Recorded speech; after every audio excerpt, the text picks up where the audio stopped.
Hello everybody, कैसे हैं आप सभी।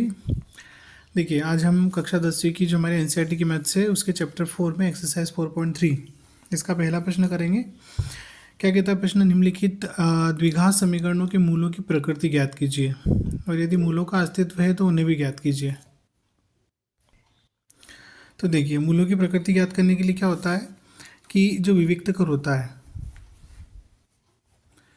ना, जिसे हम डी से लिखते हैं, वो हमें निकालना पड़ता है। ठीक है, डी क्या होता है, डी बराबर होता है b² - 4ac। ठीक है, अब यहाँ पर अगर डी की वैल्यू जो है वो 0 से बड़ी होती है, मतलब पॉजिटिव वैल्यू अगर होती है डी की, तो उस केस में क्या होते हैं, जो मूल होते हैं वो कैसे होते हैं, मूल वास्तविक होते हैं और असमान होते हैं। तो देखिए, ये तो अपने देख लिया कि मूल वास्तविक और असमान होते हैं जब डी की वैल्यू क्या होती है, 0 से बड़ी होती है या पॉजिटिव होती है। दूसरा केस क्या होता है, डी का मान 0 हो सकता है। तो जब डी का मान 0 होता है तो मूल कैसे होते हैं, वास्तविक होते हैं और बराबर होते हैं या समान होते हैं।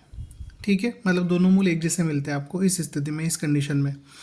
डी की वैल्यू अगर छोटी होती है 0 से, मतलब डी की वैल्यू अगर नेगेटिव होती है, तो उस केस में मूल अवास्तविक होते हैं, मतलब मूलों का अस्तित्व नहीं होता है ऐसी स्थिति में।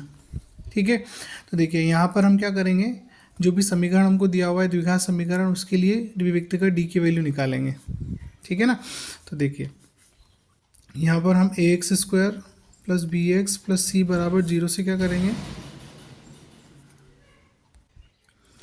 जो हमारा व्यापक द्विघात समीकरण होता है ax² + bx + c बराबर 0,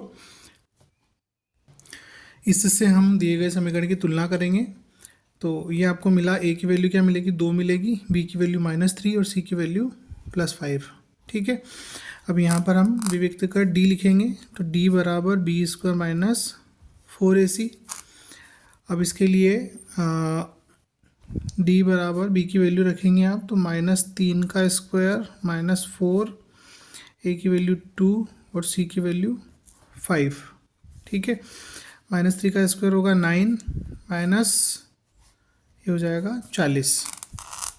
ठीक है, अब ये कितना आएगा, -31, डी बराबर, अब यहाँ देखिए डी की वैल्यू जो है ऋणात्मक मिली है ना, नेगेटिव मान मिला डी का। तो डी जब ऋणात्मक होता है, मतलब डी का मान 0 से छोटा है, तो उस केस में मूल कैसे होते हैं, अवास्तविक होते हैं, मतलब मूलों का अस्तित्व नहीं होता है। तो यहाँ पर जो आपको दिया गया द्विघात समीकरण है, हम इसके लिए लिखेंगे कि चूंकि डी कैसा है, ऋणात्मक है, अतः दिए गए